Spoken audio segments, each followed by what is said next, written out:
se todo mundo consegue me escutar no fundo. Não? Não. Eu não sei se poderia a gente subir um pouquinho mais a apresentação, por favor.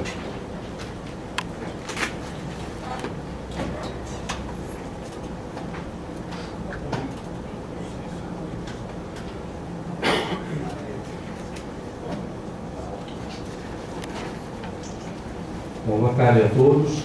Meu nome é Minoro. Eu iniciei a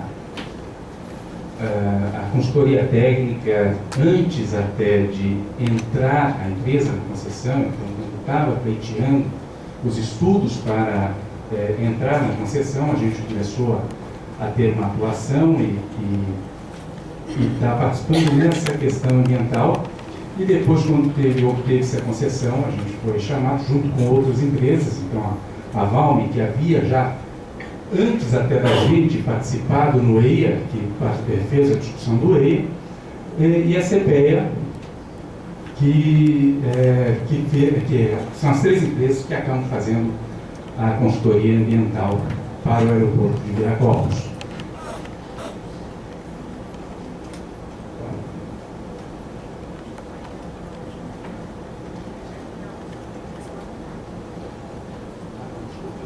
Direcionando, eu estou fazendo para voltar. Bom, o aeroporto de Viracopos, ele já há bastante tempo acaba tendo uma estrutura que não é muito diferente dessa, embora essa estrutura aqui seja a estrutura atual hoje, né? Que é um terminal de carga, o terminal de passageiros, né? A estrutura do prédio da Infraero, um prédio comercial, a torre de controle, basicamente essa é a estrutura do aeroporto, que não mudou muito ao longo do tempo. Acaba tendo outros prédios aqui mais antigos, que não são utilizados. A Infraero já há bastante tempo percebeu a necessidade de ampliação do aeroporto, dada a demanda que está crescente ao longo dos últimos anos. Em 2000, dada essa necessidade de ampliação, foi fazer a consulta na CETESB, já em 2000, e nessa consulta, preciso fazer uma ampliação disso, preciso fazer uma ampliação daquilo. Vai na discussão com a CETESB percebeu que era maior do que uma simples ampliação pontual ou outra. E concluiu da necessidade de apresentação de um estudo de impacto ambiental para o aeroporto, para essa ampliação do aeroporto. O estudo de impacto ambiental, ele deu entrada na Secretaria em 2008.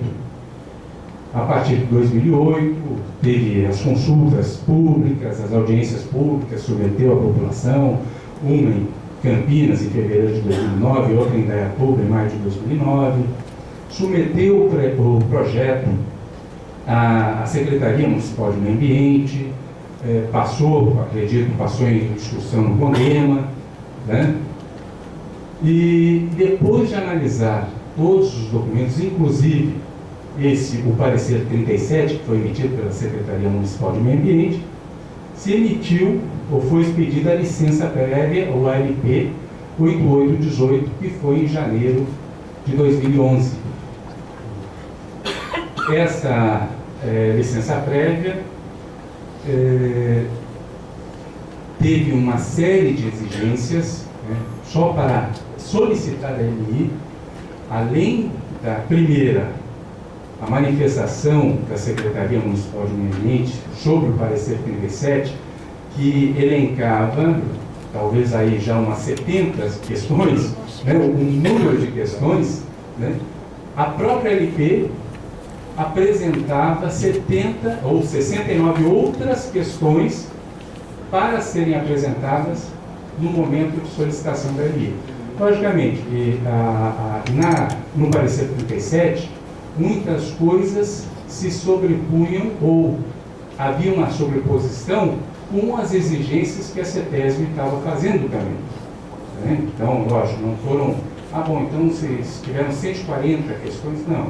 Boa parte do que foi questionado na Secretaria do Meio Ambiente foi acatado pela CETESB e já era do rol da CETESB fazer essas exigências, e aí se incluiu nas outras 69. Né? Dentro da concepção do aeroporto, né? Então essa área em amarelo é a área atual do sítio aeroportuário. E pensando na ampliação, pensou-se na expansão de área primeiramente, né? Então se teve 2 decretos de ampliação de área, e eu faria essa parte aqui é sudoeste,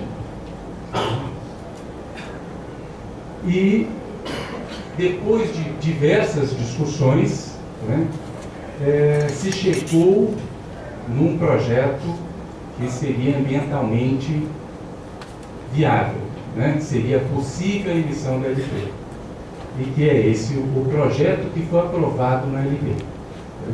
Aquele projeto que se discutiu no parecer 37, no parecer 37, por exemplo, previa-se um desmatamento de 150 hectares naquele projeto inicial. 80 e alguma coisa era só de cerrado. Quando se colocou nas discussões, foi uma das coisas, claro, a redução de supressão de vegetação. Né? Então, nesse projeto aqui, eu vou estar colocando a síntese dos impactos, né? Então estaria prevendo aí em torno de 83 hectares de desmatamento nessa proposição. Tá? Para vocês terem uma ideia, aqui uma base cartográfica aqui mais clara, para a gente ter uma ideia, que é Santos Dumont. O terminal de passageiro estava pensado nessa área da Santos Dumont, em frente a Santos Dumont. Aqui teria algumas drenagens, como pensou-se no terminal de passageiro e a pista para a parada dos aviões, para sair e entrar dos passageiros, teria que ser plano. Então teria que fazer um aterro bastante grande nessa região aqui.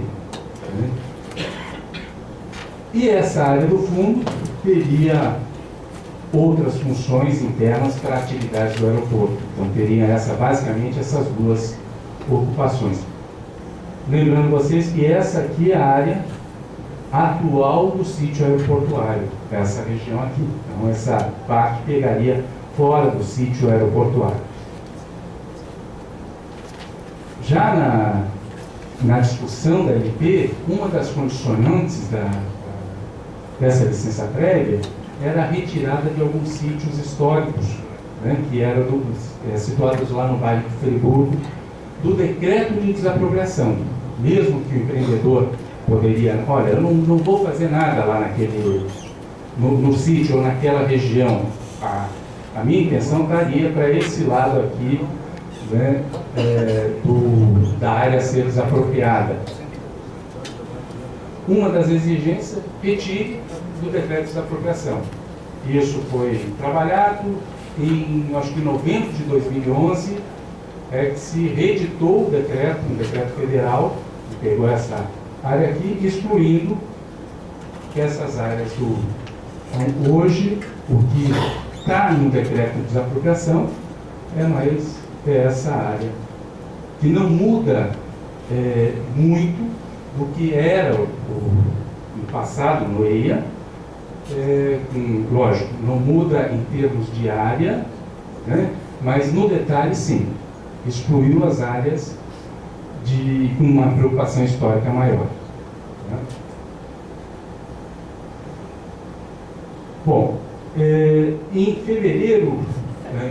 dezembro de 2011, o governo federal teve um entendimento que para se fazer as obras quer dizer, não foi em dezembro que se pensou nisso, mas para se fazer as obras necessárias para a Copa, precisaria ter uma agilidade que o governo talvez não conseguisse. Né?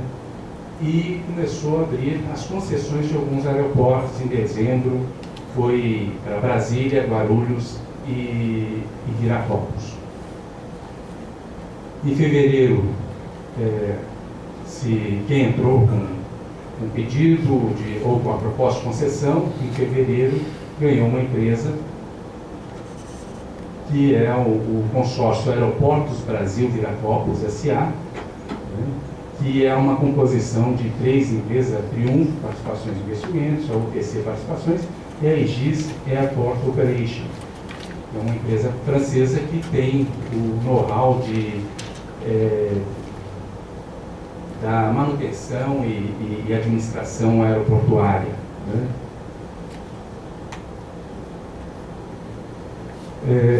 Ela, embora tenha assinado o contrato efetivamente em julho, a empresa já a partir de fevereiro começou a chamar os consultores para, olha, o que poderia estar sendo feito efetivamente. Então, as premissas para a definição do projeto conceitual, então, o que a gente acabou colocando para a concessionária? O sítio aeroportuário é esse aqui. Isso tem a garantia de domínio. Hoje, isso já é da Infraero. A outra parte é potencial. Tem um decreto de desapropriação. A Infraero já iniciou essa desapropriação, o início da desapropriação, mas não tem efetividade do domínio. Então, a primeira coisa que a gente avisou é, se for entrar um pedido de pronto, você tem que ter o domínio da sua área. Então não arrisca. Usa a área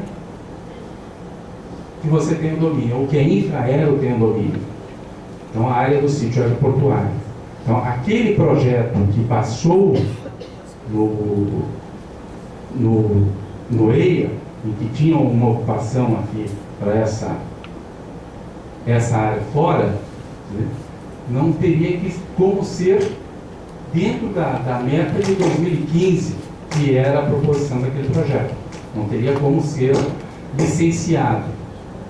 E outra coisa, a gente acabou colocando 3 classes de restrições. Uma primeira, que restrição nenhuma, a não ser por decorrente do tipo de ocupação e da atividade. Então, eu vou estar colocando um estacionamento. Lá você vai ter algum problema que lance alguma coisa no lençol freático, então ali não pode. Mas, por outra situação, se eu for construir uma casa ali, não teria problema. Se eu for construir um terminal, não teria um problema maior. Fizemos uma outra classe porque tinha vegetação. Vegetação que seria passível de corte mediante uma autorização. Olha, o meu projeto está ocupando essa área. Vamos supor, aqui tem uma área de Campo Cerrado, Campo Sujo, Cerrado, então tem um mosaico aqui. Se eu propusesse alguma coisa aqui, pediria autorização, justificaria a implantação, seria passível, porque dentro da legislação é possível. Mas a gente colocou essa área e colocou uma área com uma restrição maior. Para os projetos de utilidade pública, também seria passível de autorização. Então, mas a gente acabou criando uma terceira área com uma restrição maior. Como consultor, o que a gente imaginava era a empresa, o empreendedor, e acabaram chamando uma empresa holandesa, a ANAC, para fazer o projeto inicial. O empreendedor falou, olha, eu quero ocupar o máximo que eu posso. Você já me limitou na área patrimonial. Então, o resto estava previsto no EIA, então eu quero ocupar. Esse foi o pensamento como consultor que a gente achou que iria fazer enfrentamento. O empreendedor fez o contrário. Ele falou, olha, tem 3 áreas. Você acha que é possível 2 com restrição menor. E está me orientando que com restrição maior, não mexo. Eu vou fazer o seguinte, eu vou pegar as 2 com restrição, com alguma restrição, e não vou estar colocando no meu projeto. Só vou utilizar aqui, você está me falando que não tem restrição nenhuma, que seria essa área em branco. Então, na questão conceitual, dois fatores foram limitantes. Questão dominial, né? Embora a Infraero tenha domínio de parte dessa área, já tem algumas áreas aqui que já tenha domínio, né? Mas não tem na sua totalidade. Né? E a questão de restrições ambientais. Né? Então, esse ficou o layout, né, da proposição da primeira fase. Então, ele ficou muito mais enxuto, ou teve uma redução grande em relação ao que foi aprovado em 2011 para a primeira fase. Então, dentro da primeira fase, teria uma ocupação, pegaria essa drenagem toda, teria um platô grande aqui nessa parte, ocuparia essa parte aqui, desceria um pouco mais, né? Então teria uma ocupação muito maior. Os técnicos da ANACO, o que eles analisaram? Além da segunda pista, né? Segunda pista que fica aqui um aterro bastante grande aqui embaixo. Os técnicos da ANACO analisaram o seguinte: essa pista aqui, qual é o suporte dela? O que ela pode estar tendo de movimentação? O limite de movimentação de tantas aeronaves, tantas saídas e descidas. Essas tantas aeronaves representam 14 milhões de passageiros. Ah, bom, então eu vou criar um terminal de passageiros para 14 milhões de passageiros para uso dessa pista. Eu não preciso de uma segunda pista. Se a meta ou proposição para 2015 no EIA era 14 milhões de passageiros, e para isso entendiam que teria que ter uma segunda pista, né? No estudo da ANACO se entendeu que não teria a necessidade dessa segunda pista. E se manteve nessa pista e otimizou ela com um único terminal de passageiros aqui. Né? Então aqui é um detalhe de está tendo o viário fazer essa curvatura que, em termos de quem trabalha com estrada e tal, fala, poxa vida, isso aí é absurdo. Né? Mas aqui não há necessidade de velocidade, mas o que a gente condicionou foi não ter supressão. Tá bom, vamos tirar aqui, uma área de cerrado aqui, vamos tirar dessa área. E fez uma mudança do sistema viário para estar possibilitando isso. Um novo terminal de passageiros, os estudos preliminares, né, do atual terminal de passageiros, a pista existente enquanto subutilizada, em 2011 ocorreram 99.993 operações de pousos e decolagens, isso é possível mais, né? E uma série de estudos acabaram sendo feitos para se concluir que aquela pista seria suficiente para um terminal e não precisaria de uma segunda. Né? Então, o novo terminal com fingers, então você tem o terminal, a distribuição aqui para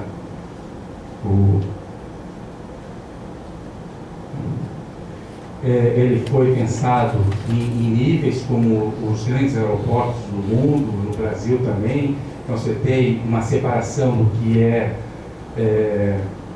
embarque e desembarque em níveis diferentes, né?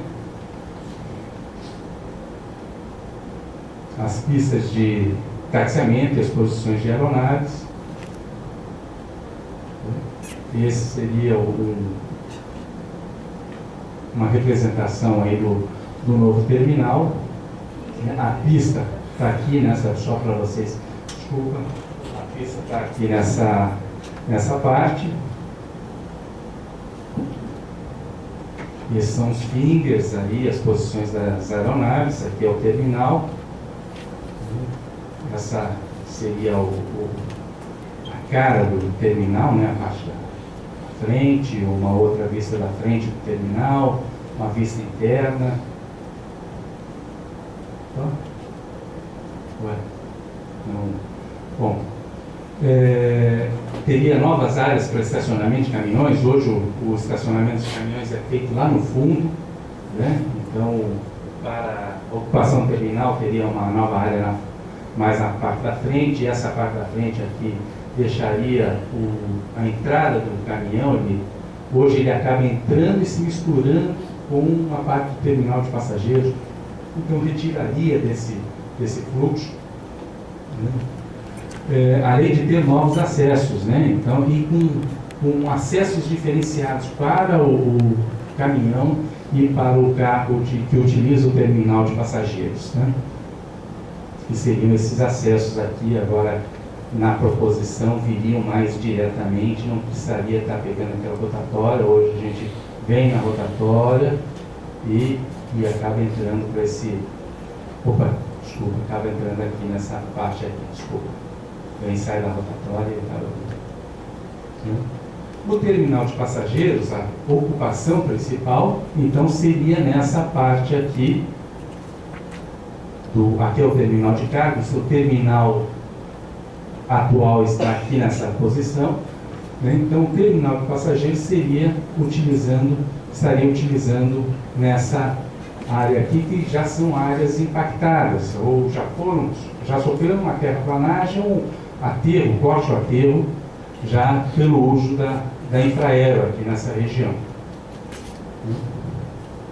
As áreas de empréstimos é um outro item bastante importante, porque dentro daquele conceito aprovado na LP, principalmente pela questão da segunda pista, né, mas não só pela questão o próprio terminal de passageiros ocuparia ou aterraria uma área bastante grande, teve uma redução bastante significativa, que eu estava mostrando para vocês, na ordem de 32 milhões, passaria para 4 milhões entre corte e aterro, a movimentação de terra, né? E a gente está buscando, ou foi buscar, sítios internos ao aeroporto e que já tinham sido movimentados, já sofreram alguma movimentação, né? Então, aqui no fundo, uma área, e aqui no fundo, uma segunda área. Aqui, em detalhe, a pista está aqui, então aqui é meio essa parte aqui é bloqueado o acesso do público em geral, né?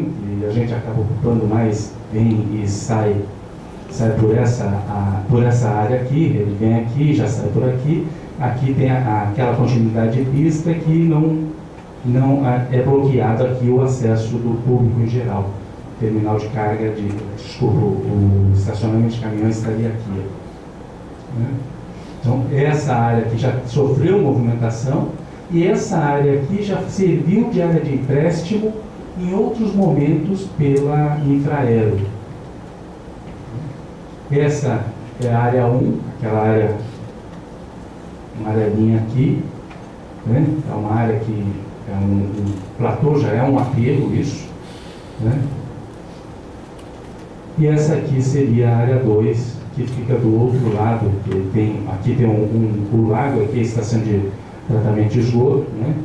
Aqui é a continuidade da área 1, essa área aqui seria feito corte também, né? E essa área aqui no fundo seria feito também, utilizaria como empréstimo, tiraria essa terra para fazer o aterro.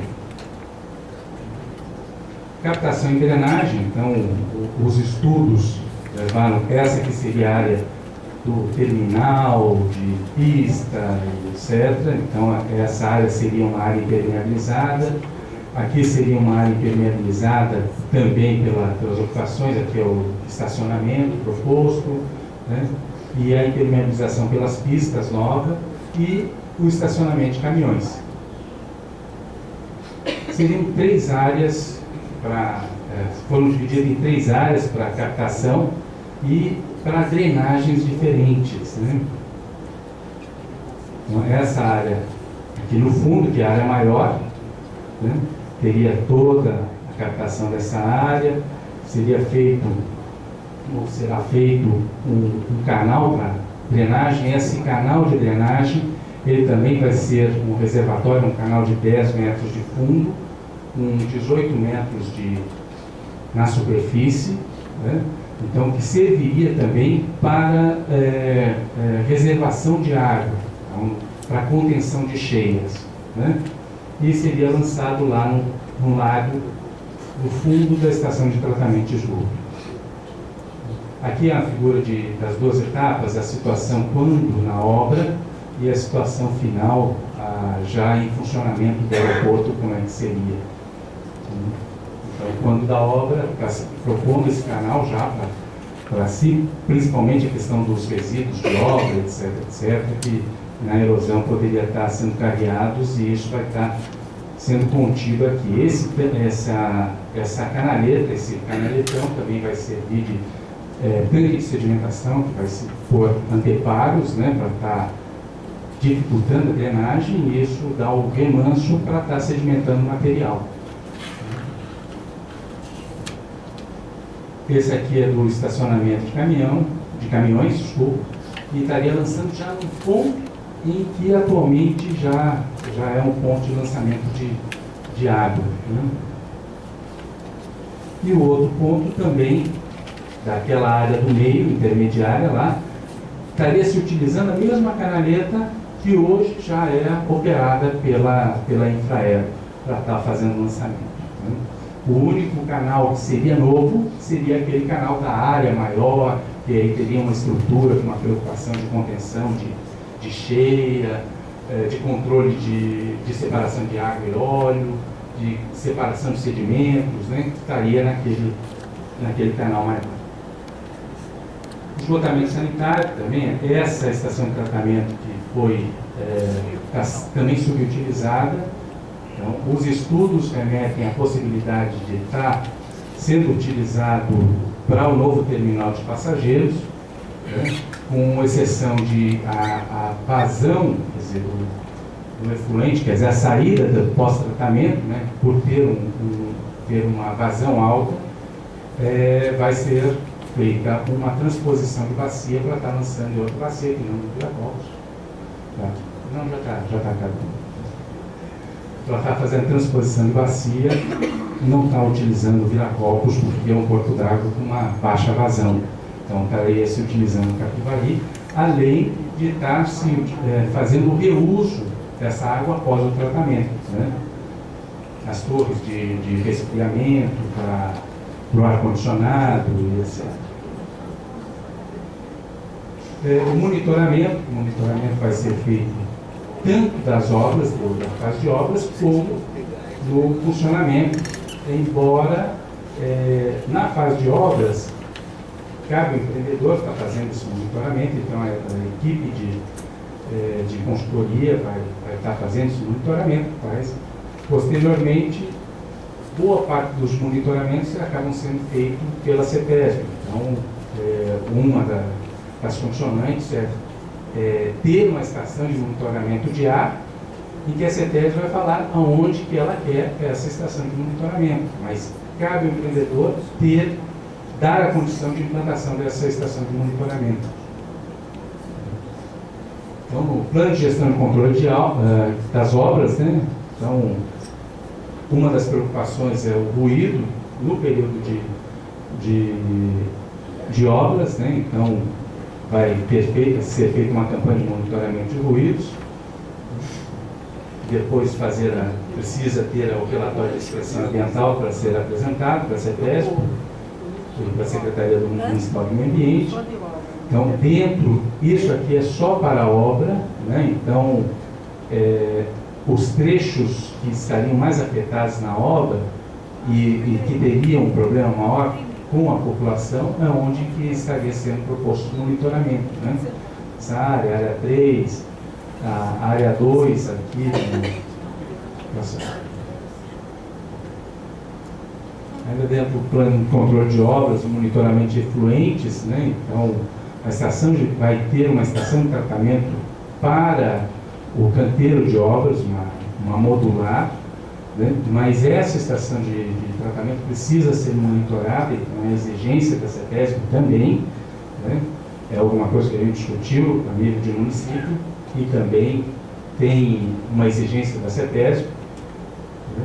Então, isso aqui não é uma fotografia já de outras campanhas, então se faz uma caixa para estar fazendo coleta, para estar posteriormente fazendo análise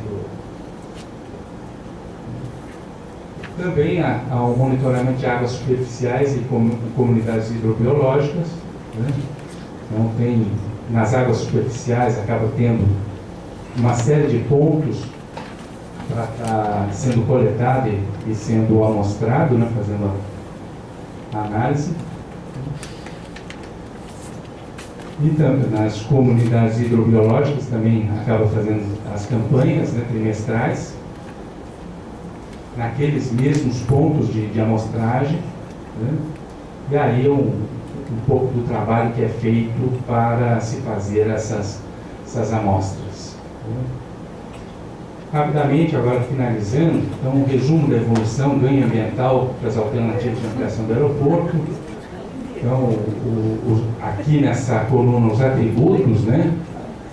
Na alternativa do EIA e depois a alternativa aprimorada, então quando entrou em discussão para o EIA, né? Quando se apresentou a proposta do EIA, então as nascentes eram 9 nascentes que estavam impactadas, na alternativa aprimorada 2 nascentes só, e nessa alternativa que eu apresentei para vocês, não haveria um soterramento nascente, né?